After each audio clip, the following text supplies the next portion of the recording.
अस्सलाम वालेकुम। ईद मुबारक सारों को। आज ईद का दिन है और जिस दिन मैं वॉइस ओवर कर रही हूँ, ठीक है। ये केक्स जो हैं ये मैंने सैटरडे को ही बनाए थे, लेकिन ईद वाले दिन ना मैं इतनी ज़्यादा थक गई थी। मैंने ऑर्डर्स थे भी नहीं, लिए भी नहीं।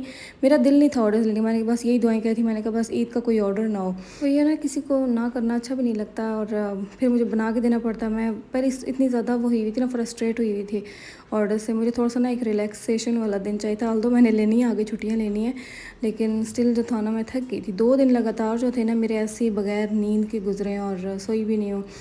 जल्दी उठ जाना होता था क्योंकि सारे ऑर्डर्स लगे हुए थे। सैटरडे संडे के काफ़ी ज़्यादा थे। इस वजह से ये है कि पूरे हफ्ते का स्टॉक बन गया तकरीबन। अब छुट्टी भी लूँ ना तो इंशाल्लाह ये है कि वीडियोस आप लोगों को मिलती रहेंगी इंशाल्लाह। बस मैं कहती हूँ कि एक दिन भी नागा ना हो वरना आप लोग उदास हो जाते हो मेरे लिए इस बार जो बकरा ईद का मैंने केक बनाया ना वो सिर्फ ये वाला है, जिसमें मैंने शीप बनाई थी, और ये भी नेट का ही था। मैं आप लोगों को दिखाऊंगी सैम्पल कैसा था और मैंने कैसा बनाया है।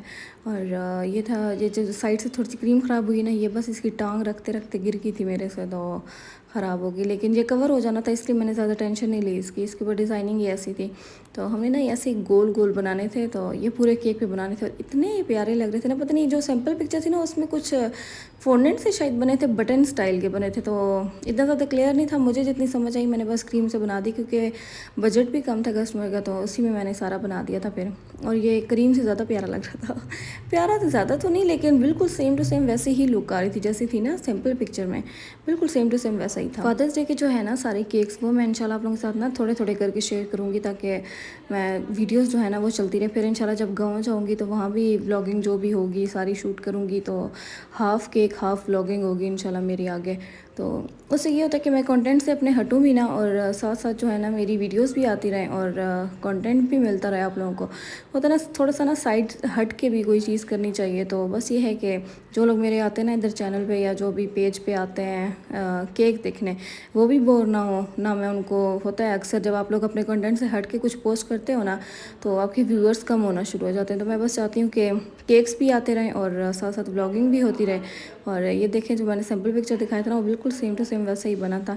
और ये देखें इतना क्यूट सा इनके साथ इनकी ब्राउनीज़ थी 8, ठीक है, ये मैंने बना दी थी उनको। और इसके बाद हम लोग बनाएंगे जी दूसरा केक। ये जो कस्टमर थी इतनी ज़्यादा एक्साइटेड थी अपने इस केक के लिए, इतनी ज़्यादा मैं बता नहीं सकती, क्योंकि ये जो कस्टमर थी ना एक छोटी सी बच्ची थी जिन्होंने अपने बड़े पापा के लिए केक बनाना था फादर्स डे का, लेकिन ये भी इन्होंने 1 डे पहले बनवाया था क्योंकि वो सरप्राइज़ देना चाहती थी। तो इसके लिए ये हुआ था कि हमने फिर सैटरडे वाले दिन के टाइम इसको डिलीवर करवाया था। ऑल्दो दिन के टाइम बहुत ज़्यादा गर्मी होती है, मैं नहीं करवाती, लेकिन आजकल है शुक्र अल्हम्दुलिल्लाह, मैं कूलिंग अच्छी हो जाती है केक की। मैं 1 घंटा 2 घंटे भी फ्रीज़र में रखूँ ना, आराम से ये जो है ना जा सकता है। और राइडर भी कहते हैं बाजी आपके केक की इतनी अच्छी कूलिंग होती है ना कि केक माशाल्लाह सही सलामत आपका पहुंच जाता है। तो आजकल ये है कि शुक्र है मसला नहीं हो रहा है। मैं ना कूलिंग साथ साथ करती रहती हूँ। जैसे मैंने ट्रफल कोटिंग की है ना, मैं उसके बाद उसको फ्रीज़र में रख दूँगी, तब तक दूसरा केक बना लूँगी।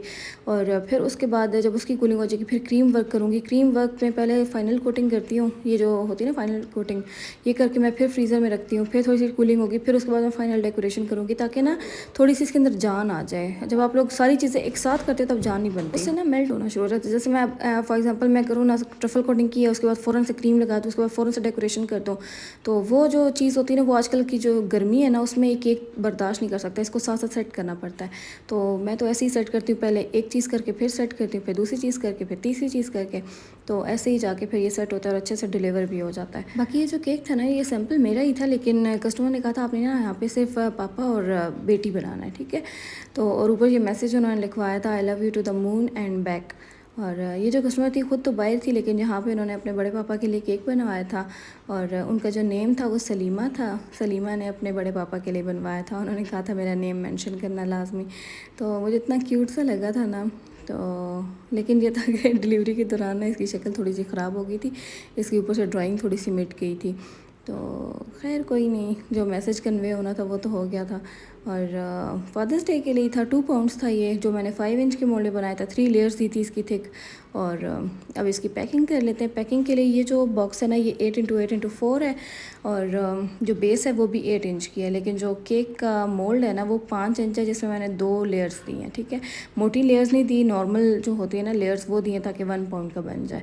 और ये जो है ना 2 पाउंड्स का, उसमें मैं थोड़ी सी थिक लेयर्स देती हूँ, वो भी 3 तो इस तरह ये जाके ना फिर एग्जैक्ट वेट का बनता है। और इसको भी पैक कर लेंगे और ऊपर मैं अपना स्टिकर लगा देती, फिर बैग में पैक करके हम लोग आगे डिलीवर कर देंगे। पैकिंग भी उसी टाइम करते हैं जब राइडर ने आना होता है।